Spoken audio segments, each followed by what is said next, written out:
Ingeniero, buenas tardes. Listo, ahora sí, buenas tardes, ¿cómo vamos? Bien, sí, señor. Bien, listo. Qué pena Retomamos entrar a ahí, esta hora. Lo que pasa es que sí, no sé qué pasó, el computador no me quiere agarrar el internet. ok. De todos modos, si pueden en algún momento para que se vincule a Teams, por lo menos que quede ahí el registro, ¿no? De todos modos. Retomando donde quedamos ayer Sí, ya estoy precisamente. reiniciando el computador. A ver. Bueno, listo. Pues estábamos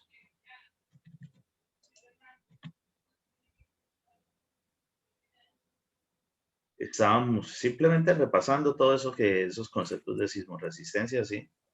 Y pues ya llegamos en general de eso que hemos más o menos entendido de los diafragmas, del sistema estructural y demás, sistemas de muros de carga, ya cómo se configura realmente, ¿sí? Y sobre todo, ahora sí entender de que en esos diafragmas o en esa construcción en general vamos a tener diferentes tipos de materiales, ¿sí? Cada uno con una vibración diferente y demás, pero que se deben comportar monolíticamente, ¿sí? Como un solo elemento completo. Así sea, digamos, con piezas que sean de diferentes materiales. Entonces, para la edificación de lo que tiene que ver con sismoresistencia, pues en gran medida pues es debido a los materiales y componentes que la constituyen, ¿sí? No basta con dotar a la edificación con unos componentes resistentes, es necesario relacionarlos correctamente entre sí para que toda la edificación se comporte de manera homogénea ante la presencia de fuerzas provenientes del sismo. ¿Qué quiere decir eso en general? Nosotros podemos tener una muy buena estructura, pero si al momento de normalmente vamos a requerir de elementos que nos dividan, ya sea con otras edificaciones o internamente en la que estamos, pues necesitamos que también queden funcionando dentro de la misma edificación, uniéndose a ella de alguna forma, ¿sí? Vinculándose a ella, porque así no serán elementos independientes. Y si eso es así, vamos a entenderlo como si algo estuviese suelto dentro de otra cosa. Pues alguna de esas se va a terminar cayendo. De pronto la estructura va a quedar totalmente en pie, pero se nos caen los muros, pues no estamos haciendo nada porque los muros igual van a causar daño. Todos los elementos en general de construcción que nosotros manejamos, todos tienen masa, todos tienen peso. Entonces, dependiendo de la situación, pueden también tener mucha energía al momento de pronto un volcamiento, es decir, que se caigan y le pueden caer encima a una persona o en general son pérdidas materiales, ¿sí? Entonces, sobre eso es lo que hay que tener en cuenta precisamente. No es solamente la estructura, sino el todo de la edificación.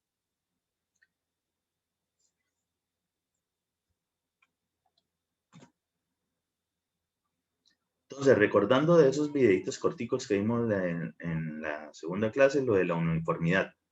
Entonces, característica de una edificación sismorresistente y se logra cuidando que no se presente diversidad de materiales en la constitución de componentes que desempeñan trabajos similares.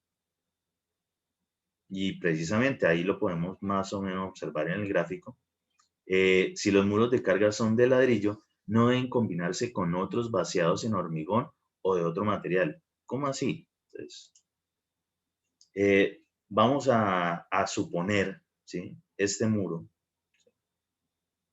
Se supone que el muro, pues va, para que se forme un diafragma, debe estar contenido entre algo de estructura, lo que sea, columnas de confinamiento, placa, vigas, sobre muro, viga de cimentación o placa de cimentación, lo que sea, debe estar confinada. Pero la idea es que los materiales que conforman ese diafragma sean de los mismos, ¿sí?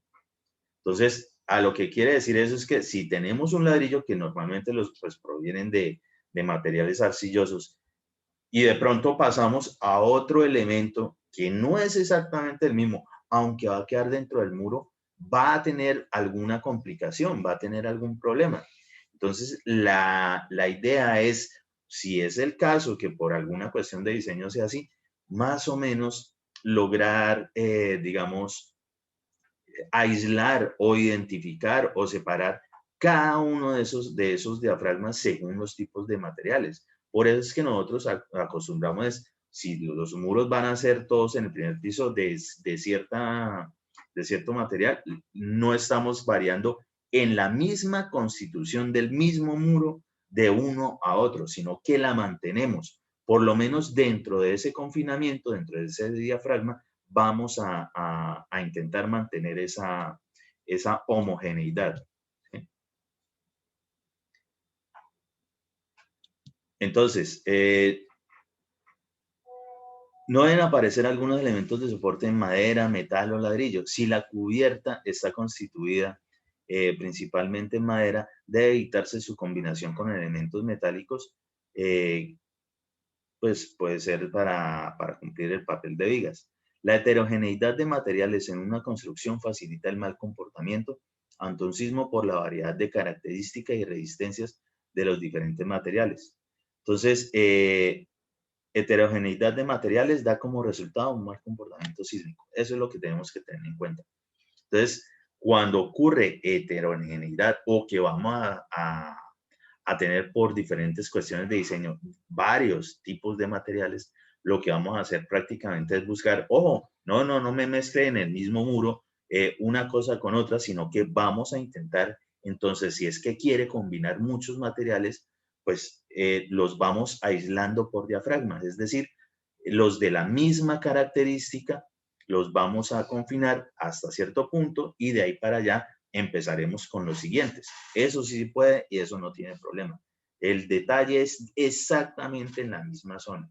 Entonces, no, tampoco es lo mismo, por ejemplo, tener un ladrillo y de pronto pasar de un ladrillo y mortero de pega a una piedra, ¿sí?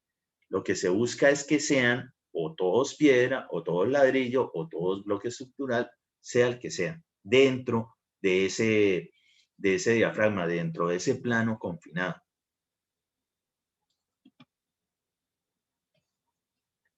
Lo que es la continuidad, tanto la efectividad de los amarres en los diafragmas como el trabajo de conjunto se ha afectado por la continuidad vertical y horizontal de los muros estructurales. La continuidad vertical, cada muro se considera estructural si es continuo desde la cimentación hasta el diafragma superior conformado por la cubierta. Ya lo vamos a ver y precisamente es que no haya una discontinuidad en esos elementos, es decir, que digamos poniéndole sentido común, que se note de que lo que está arriba empieza a transmitir la carga hasta abajo y no que no se sabe por dónde es que está bajando esa carga, como para más o menos ilustrar a qué es que se refiere precisamente esa cuestión de continuidad vertical.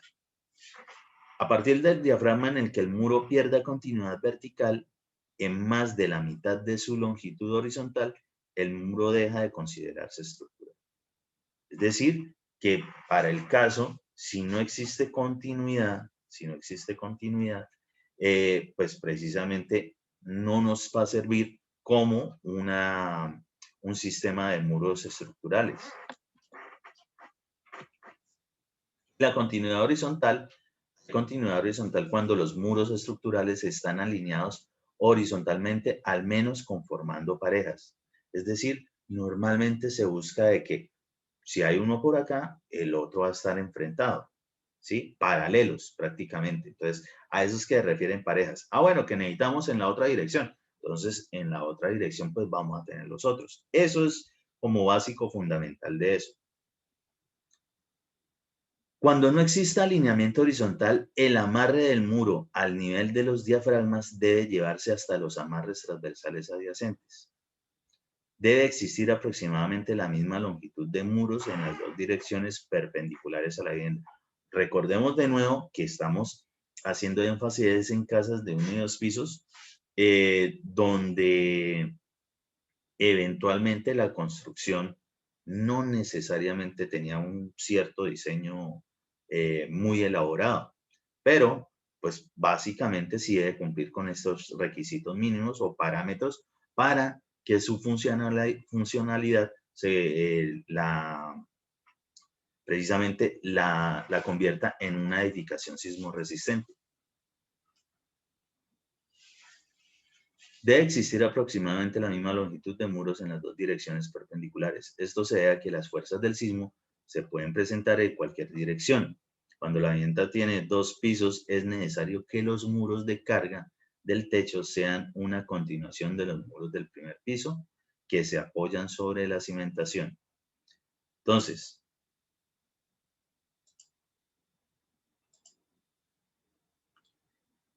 Lo que necesitamos, por ejemplo, en esta de la continuidad vertical, es que este elemento, realmente en la parte del segundo piso continúe. ¿Para qué? Así se garantiza que se esté, digamos, distribuyendo mucho mejor la carga directo desde arriba hasta la parte de la cimentación. Y ojo, hay que entender esto. Lo que tiene que ver con construcción obligatoriamente es de abajo hacia arriba, ¿sí? Nosotros no hacemos las cosas simplemente flotando, ¿sí? No es la forma eh, constructiva que nosotros podemos trabajar, ¿sí? Lo de la casita en el aire es solamente en la canción. Entonces, obligatoriamente nosotros en construcción partimos desde abajo, siempre desde el suelo, hacia arriba, lo que sea que estemos construyendo.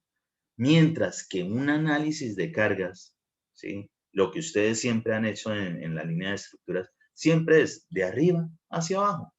Es una transmisión de cargas. Pero la construcción es exactamente al contrario, de abajo hacia arriba siempre. Entonces, aquí lo que tendríamos que entender es que en algún momento esto se tuvo que haber construido desde una excavación, una cimentación, continúa, llega hasta el segundo piso muy bien. Pero todos esos elementos tienen su peso propio.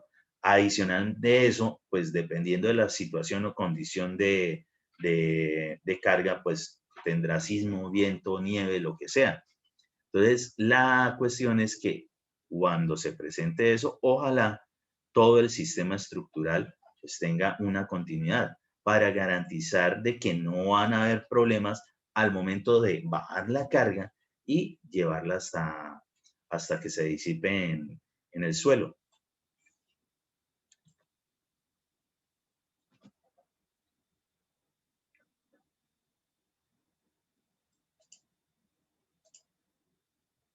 Es decir, una idea básica, sin tanta cuestión, desde el punto de vista sismo resistente, en casas tipo de 2 pisos, ¿sí? Casas típicas. Pues es que precisamente la proyección de abajo más o menos, tenga que ver con la proyección de arriba, o por lo menos la parte estructural, ojalá sea así. Es decir, que no como en el anterior, tenemos una columna por un lado, no existe continuidad, y de pronto esta, la del segundo piso, nació en cualquier lado y no está transmitiendo directamente sobre un apoyo eh, eh, para que genere la continuidad. Ahora bien, ustedes podrán decir, no, pero ¿cómo así? Entonces, las cargas puntuales que distribuyen carga a los otros apoyos, no importa dónde sea. Sí, claro que sí, eso se puede. ¿Qué implica eso? Que las condiciones del sistema estructural pues serán muy particulares para poder generar algo como eso. Pero no simplemente de que estoy construyendo, hice mi primer piso, tengo mi estructura, proyecto hacia el segundo piso y me empiezo a inventar columnas donde sea y estructura donde sea, como si fuese un elemento independiente. Entonces, lo que necesitamos es que de verdad todo se comporte como uno solo y por tanto de generar la mayor facilidad para la distribución y disipación de la carga.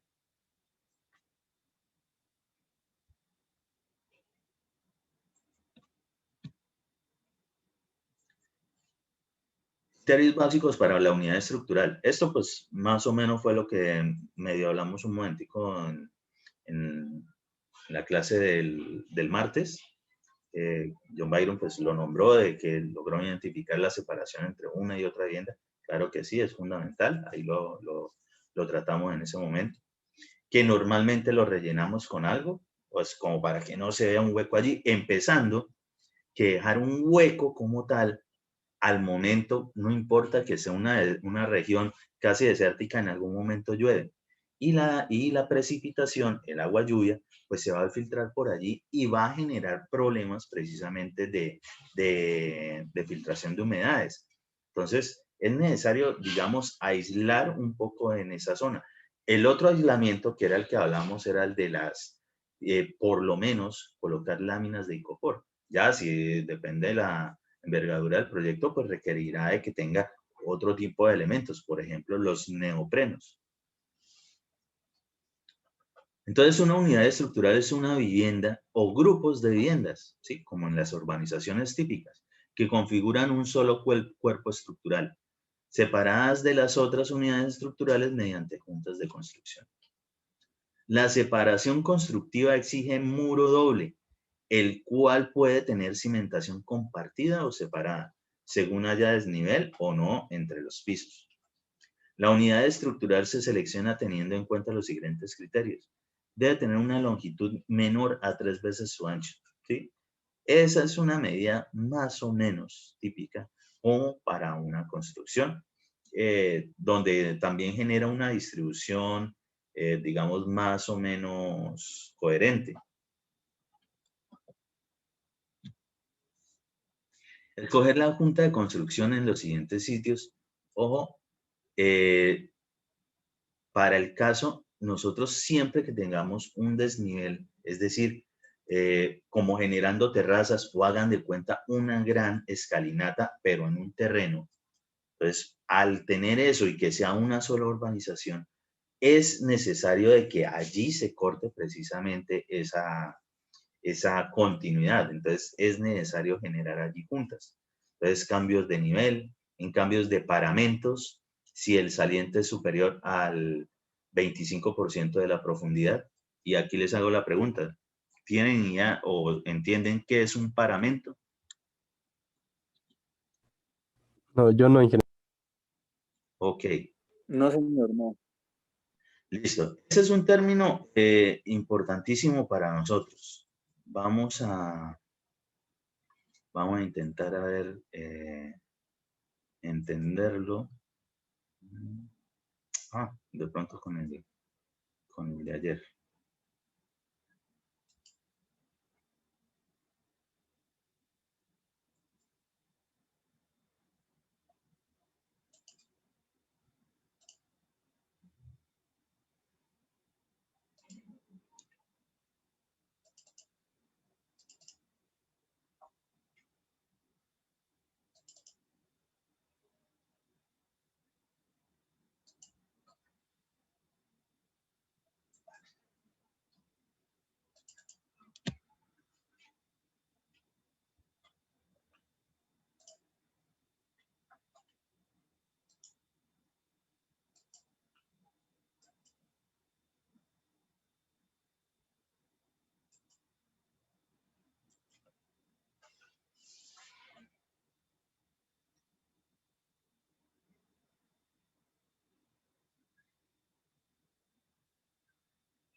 Listo. ¿Ya se ve ahí el sketch?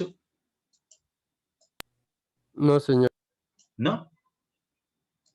No, no, no sé.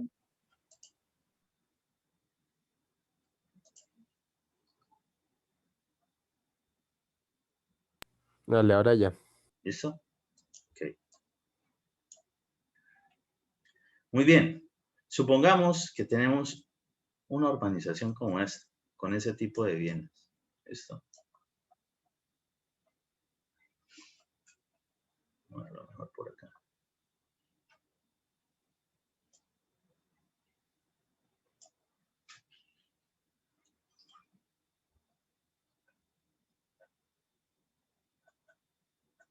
Vamos a diferenciarlas con colorcitos que sean bien llamativos para entender bien el concepto.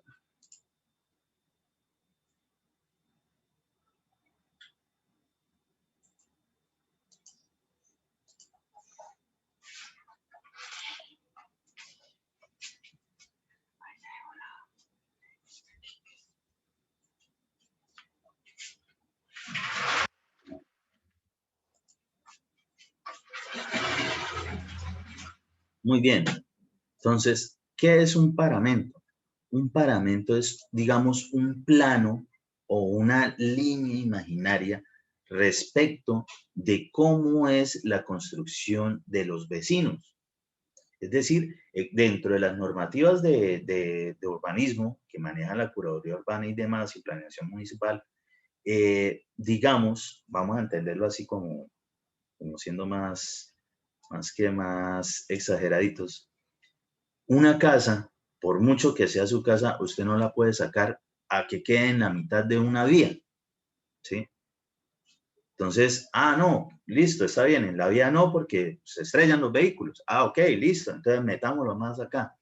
No, que llegue hasta el Sardinel, ¿sí? Lo que normalmente el elemento de concreto fundido o prefabricado que está confinando la parte de la cuneta típica y el resto de la vía.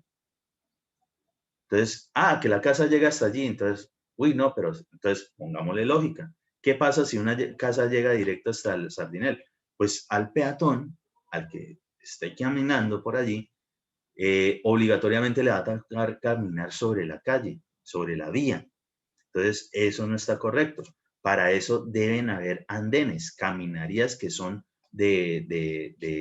digamos, de común público. Entonces, en ese caso, listo, ok. Entonces, nos retrocedemos y ya dejamos un andén. Es decir, íbamos con la casa por acá.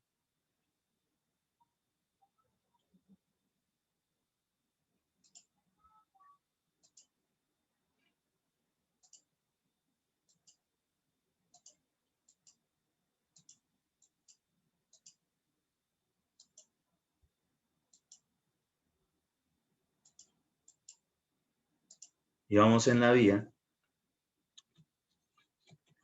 Nos metemos al Sardinel, ¿no? Entonces, aquí en este pedazo, si por aquí vinieran las personas, pues les toca una vez bajarse a la vía. Supongamos que acá ya queda la vía. Entonces, nada, no podemos. Nos retrasamos otro poco. Ya tenemos una zona común, una zona pública de caminaría, que son los andenes. Es necesario. Y resulta que acontece que adicional de eso, por normativa, las viviendas deben tener algo que se denominan retiros. Entonces son retiros en la parte frontal y retiros en la parte posterior. ¿Eso para qué? Simplemente para garantizar de que todos, usted y sus vecinos, tengan iluminación y ventilación natural sin problema en esas zonas. Porque si esta casa está hasta acá, perfectamente podrían generarle de pronto una sombra a algo que tengan aquí en esta casa, ¿sí? O empezando, le corta mucha visibilidad al momento del ingreso a la vivienda, ¿sí? Eso no se puede. Entonces, ¿qué es el paramento? El paramento es como quien dice ese plano máximo hasta donde podemos nosotros salirnos. Entonces, para el caso,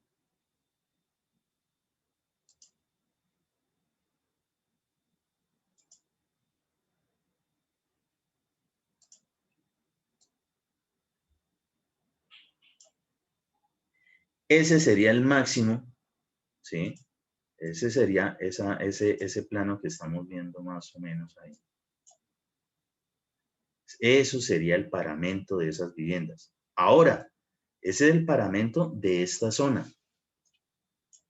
Y pues por las cuestiones del diseño, aquí tienen entradas y entradas. Este señor no le puede dar por sacar acá la vivienda, no se supone que sea así, y cambiar de una vez aquí a que ahora su puerta sea por este lado. ¿Por qué? Porque precisamente le está quitando visibilidad, iluminación natural y ventilación natural a esta otra vivienda. Entonces, eso es una de esas cuestiones que hay que tener en cuenta. Y los paramentos es eso, guardar esas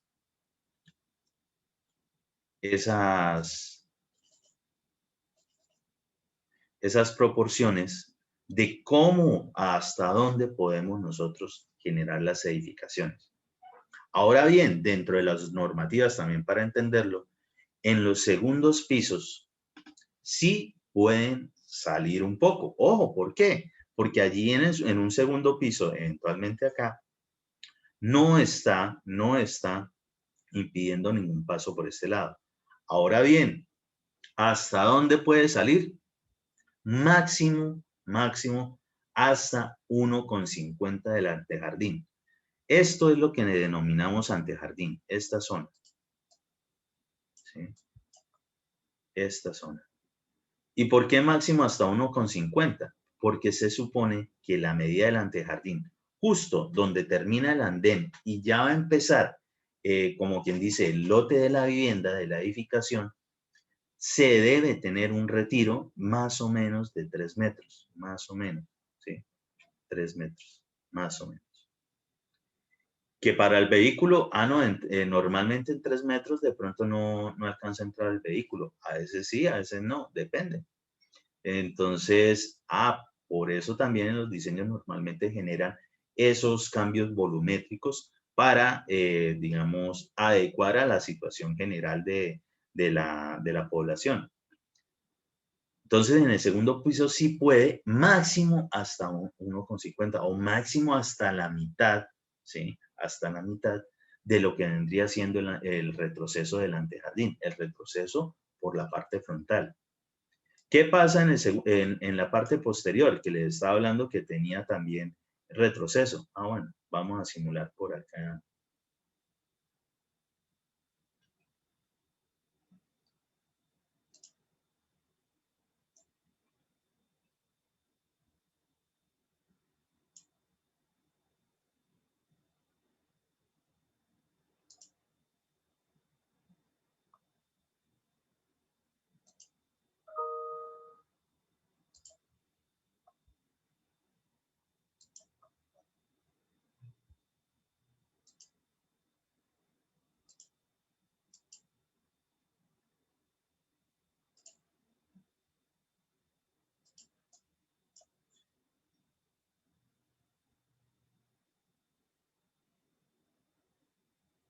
Vamos a simular por acá, como para entenderlo sin tanta cosa, que aquí inicia precisamente la vivienda de los que están por este lado. Y esta es la parte posterior de estos señores, de estas viviendas. En esta vivienda tienen también que dejar un retroceso de 3 metros. Se supone que por normativa, pegarse a construir aquí, ¿sí?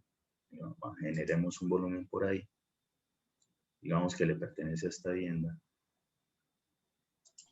Ese de ahí es de 3 metros, ¿cierto? Es lo que el espacio que debe tener la otra vivienda para poder empezar a construir. Sí, es de 3 metros en ambos casos. Pero esta casualmente, como casi nadie la ve, sí, la del frente pues es muy diciente, es fácil de identificar. Normalmente, la que está en la parte posterior, muchas viviendas no la guardan. Entonces terminan construyendo normalmente en esa zona mucho. Se supone, por normativa, que no podrían, se supone. Pero peor aún, si esto fuese...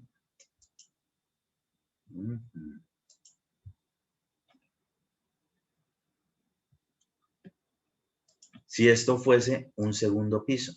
Y aquí viene la cuestión. En la parte posterior también puede tener un voladizo en el segundo piso hasta 1,50.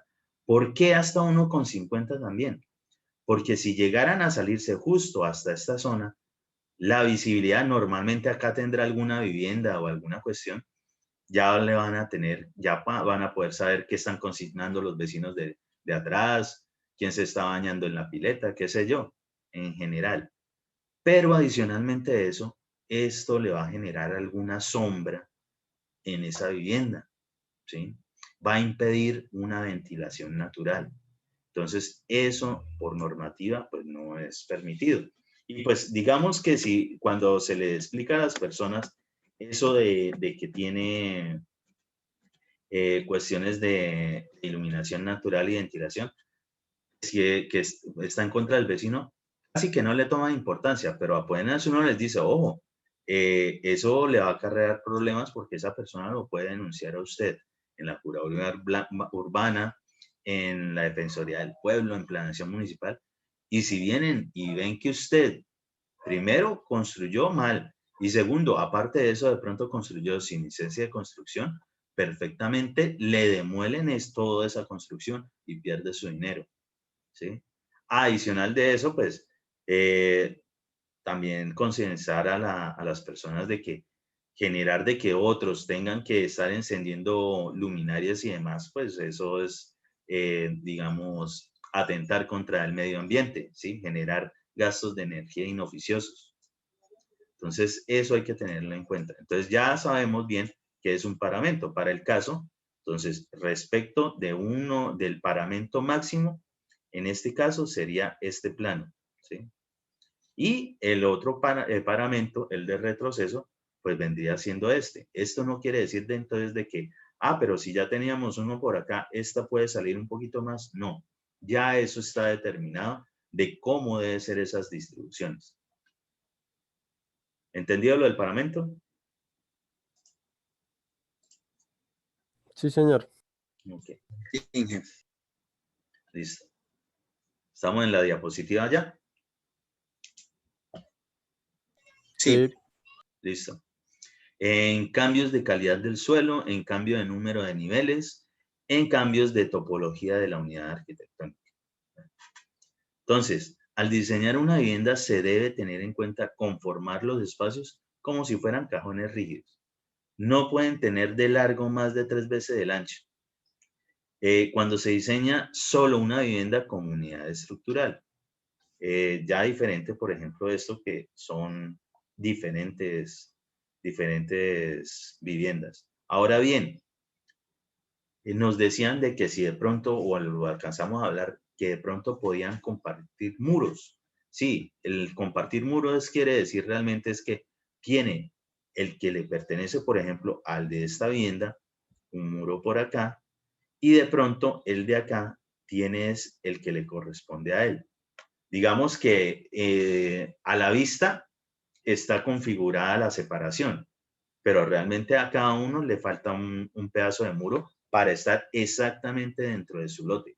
Eso es típico de las casas de interés social para que en algún momento, o sea, como tienen que ser económicas, les garantizan de que sea un precio bajo, pero pues que en algún momento terminen de hacer otra parte que ya no es tanto problema desde el punto de vista estructural. Entonces, eso normalmente lo ¿sí? Una planta de edificación muy larga con relación al ancho no cumple con ese requisito. Y pues aquí viene cómo sería. Si un lote mide 3 metros de frente, el fondo máximo que podremos darle a la unidad estructural de una sola vivienda, sin realizar juntas de construcción, será de 9 metros.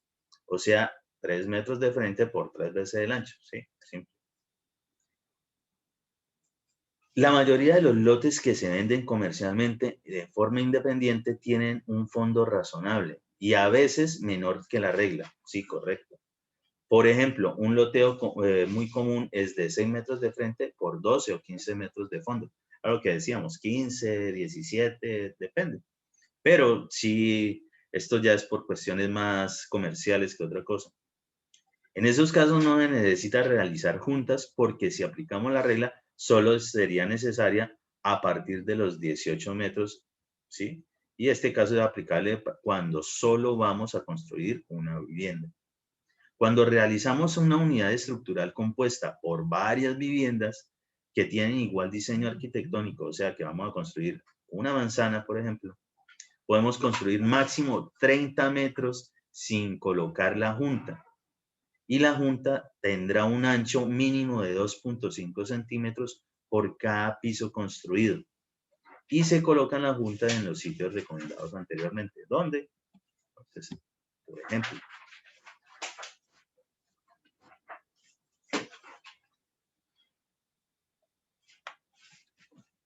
¿qué quiere decir eso?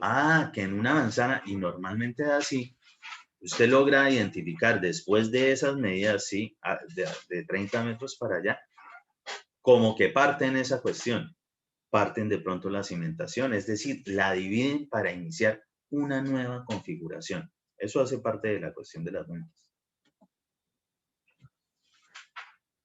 Ya entendemos qué son los vanos, entonces recordemos que son huecos que están dentro de los muros, normalmente para configurar lo que son las ventanas y puertas, ¿sí? Los típicos accesos. Entonces,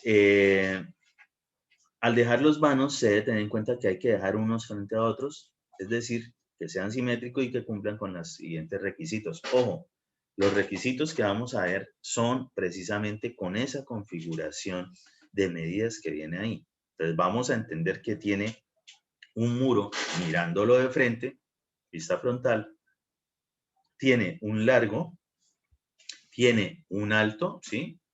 Es decir, podríamos sacar un área tipo rectángulo con esa medida, pero también tenemos lo que son los vanos, que también son áreas, pero vacías. Entonces, el área de la puerta, el área de la ventana y de resto vamos a tener lo que configura el muro como tal. No importa el material que sea.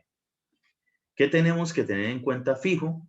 Entonces, ojalá, primero, que esta cuestión de las alturas, pues coinciden, ¿sí? Que la altura de la puerta y la altura de la ventana cercana coincidan en el mismo diafragma, ¿no? En el mismo diafragma. En otro diafragma pueden tener otras medidas diferentes. Y vamos a entender qué pasa con esto, qué significan estos D1 y D2 y este D que están por aquí. Si nosotros vemos por aquí un L1 y un L2 representando como las medidas de la puerta y la ventana, pues entenderemos eso, que L1 será el ancho de la puerta, L2 será el ancho de la ventana y la altura H1 será la altura de la puerta y H2 la altura de la ventana. Simple, cualquier cota. Pero D1, D2 y D tienen ciertas implicaciones en esto.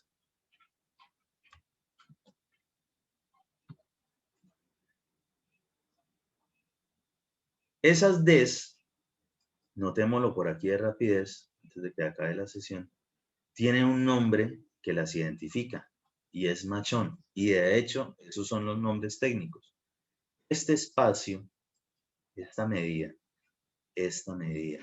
y esta medida, es decir, entre lo que es el extremo del muro y el inicio de alguno de los vanos, no importa cuál, y entre vanos, esas distancias se denominan machones y son importantes que se mantengan, ¿sí? Deben tener alguna relación. Entonces, debe cumplirse que L1 más L2 debe ser menor que L medios. ¿Cómo así? Entonces, el ancho de la puerta más el ancho de la ventana debe ser menor que la longitud total del muro. Dejémoslo ahí, ya les envío el nuevo link y entendemos bien toda esta parte, que esto es fundamental para poder también ubicar cuestiones de puertas y ventanas. Y en caso tal de que no se pueda cumplir esto, ¿qué podríamos hacer al respecto para que siga siendo sismo resistente? Soy ingeniero.